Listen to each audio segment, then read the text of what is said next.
রাধে রাধে বন্ধুরা, কেমন আছো তোমরা সবাই? আশা করি অনেক ভালো আছো। আমরাও কিন্তু ভগবানের কৃপায় ভালোই আছি।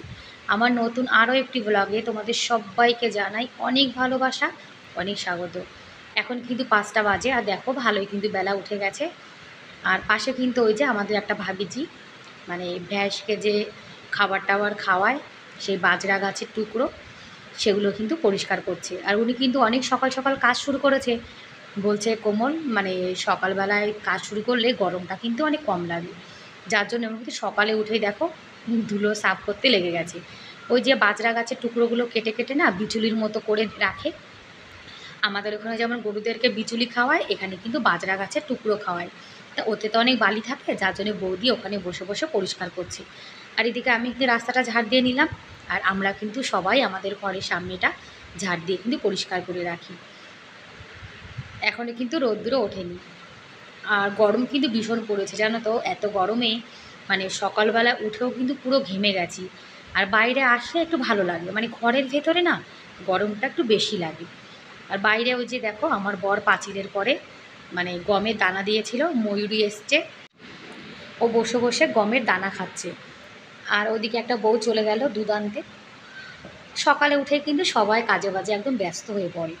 আর এই যে এখন একটা ময়ূরী খাচ্ছে, পরে কিন্তু ময়ূর এসে আবার ওকে তাড়িয়ে দেবে। মানে এখানে খাবার খাওয়া নিয়ে যেন তো লড়াই বেঁধে যায়। একজন আর একজনকে তাড়িয়ে তাড়িয়ে মানে খাবার খায়। ও ভাবে ও যদি এখানে থাকে তাহলে ও খেতে পারবে না। আর এখানে যে পাঁচিলের পরে গমের দানা দেওয়া হয়, যত পাখি ছোট বড় সব পাখি কিন্তু এখানে এসে দানা খায়। আর ওই যে পাশে একটা মাটির পাত্র রয়েছে, ওটাতে কিন্তু জল দিয়ে রেখেছে। আর প্রতিদিন কিন্তু সকালবেলায় আমার বর জল পাল্টে তারপরে কিন্তু জল দেয়।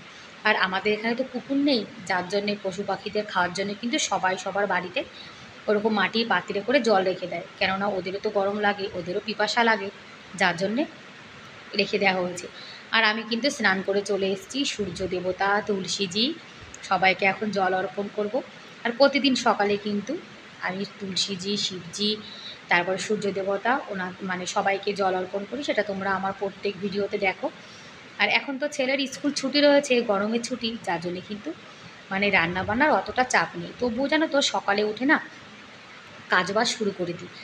মানে সকাল সকাল কাজবাজ করে ফেলে দেখবে আমাদের কিন্তু গরমটা অনেক কম লাগে। আর যত লেট করে আমরা কাজ শুরু করব তত কিন্তু গরমটা বেশি লাগবে, যার জন্যে ভোরে উঠে কিন্তু সব কাজবাজ তাড়াতাড়ি শেষ করে নিচ্ছি। আর আমাদের এখানে তো অনেক গরম পড়েছে, বৃষ্টি হচ্ছে না, যার জন্যে আমাদের মানে এখানে স্কুল মানে ছুটি আরও 10 দিন বাড়িয়ে দিয়েছে। 30 তারিখে স্কুল খোলার কথা ছিল, এখন কিন্তু আরও 10 দিন হয়ে গেছে, মানে 10 তারিখে খুলবে।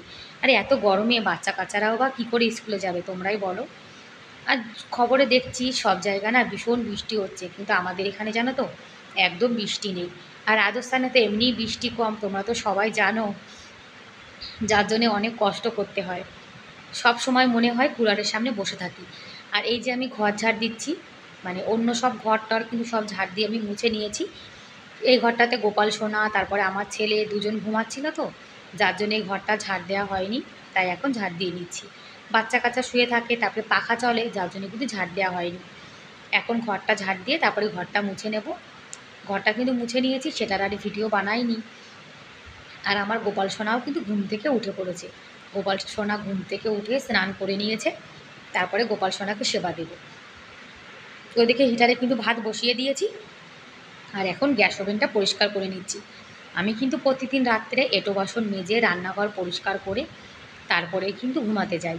আর এই যে গ্যাস ওভেনটা, এটা তো পরিষ্কার করে রেখেছিলাম রাত মানে সকালে রান্নার আগে। আরও একবার কিন্তু একটা ভেজা কাপড় দিয়ে পরিষ্কার করে নিচ্ছি। গ্যাস ওভেন পরিষ্কার করে তারপরে কিন্তু রান্নাবান্না শুরু করে দেব। কারেন্ট আসছিল, যার জন্য ভাতটা কিন্তু আগেই বসিয়ে দিয়েছি। আজকে করব একটু ভেন্ডি আলু ঝোল। ভেন্ডিটা কেটে ধুয়ে রেখেছি। আর এটাতে করব ঘুগনি। আমার ছেলে আবার ঘুগনি না ভীষণ ভালো খায়। আদা জিরে শুকনো লঙ্কা সব বেটে নিয়েছি।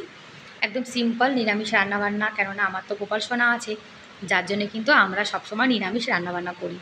আর পেঁয়াজ রসুন দিয়ে জানো তো কখনো কখনো যদি মন চায় তবে একটু পেঁয়াজ রসুন দিয়ে সবজি রান্না করে আমি আর আমার ছেলে খাই। আর আমার বর না একদম পেঁয়াজ খেতে চায় না।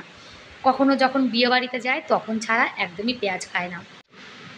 আর ভাতটা কিন্তু হয়ে গেছে। আর কি বলো তো, আমি না ভাতের সঙ্গে এমনি কাঁচা পেঁয়াজ খাই, আর পেঁয়াজ রসুন না খেতে খেতে মানে সবজি পেঁয়াজ রসুনের এমন অবস্থা হয়েছে, মানে মশলা দিয়ে কিছু রান্না করে খেলে না আমার ভীষণ অ্যাসিডিটি হয়ে যায়।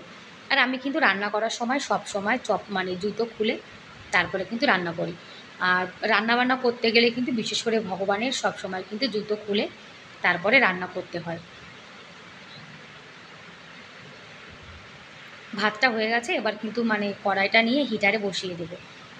কারেন্ট থাকলে কিন্তু আমার রান্নাবান্না জানো তো অনেক তাড়াতাড়ি হয়ে যায়।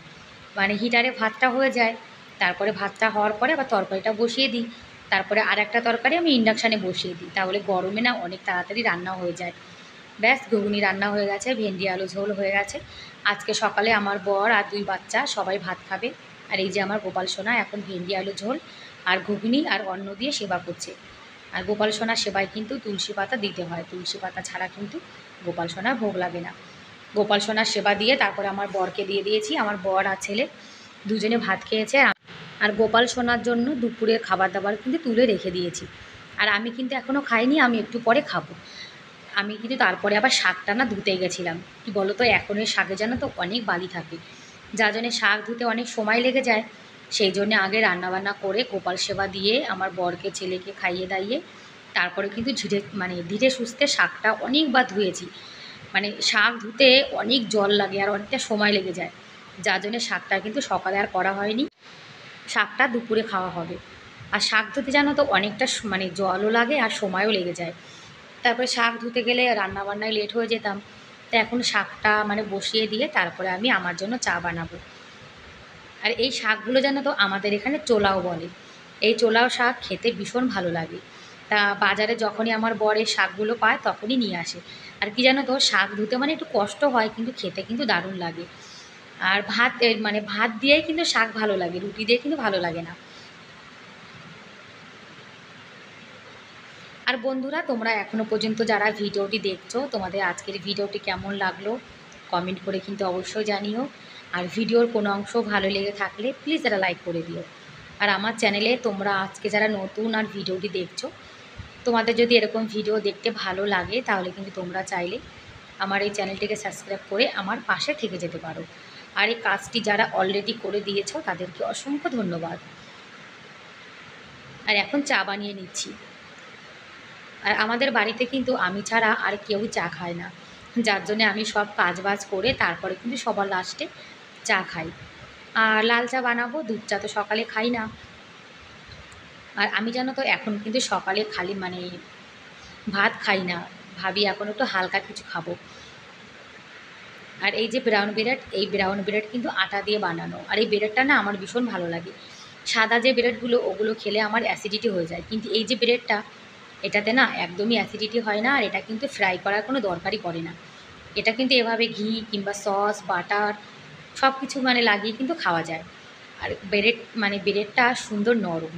আর আমি এখন চা দিয়ে ব্রেড খাবো। ব্রেডে কিন্তু একটু ঘি লাগিয়ে নিয়েছি, বাটার তো নেই, বাড়িতে ঘি ছিল তাই ঘি লাগিয়ে নিলাম। আর এটাই হলো আজকে সকালের আমার সিম্পল খাবার দাবার। এটা খাবো, তারপরে দুপুরবেলায় আবার ভাত খাবো।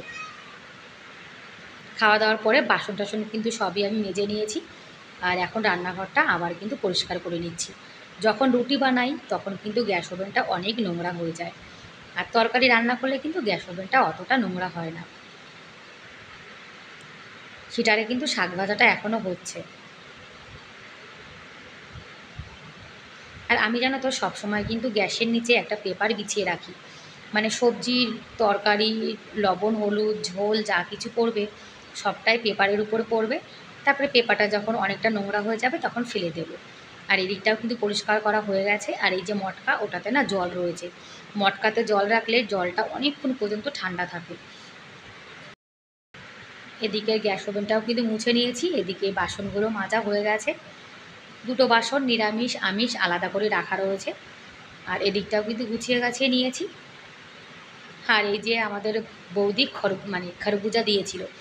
এই খরবুজা না আমার একদমই ভালো লাগে না, এর থেকে একটা কেমন একটা যেন গন্ধ বের হয়। এটা আমি খাই না, আমার ছেলেও খায় না, আমার বর ভালো খায়। আর এটার মধ্যে না আচার রয়েছে, লঙ্কা আর আমের আচার।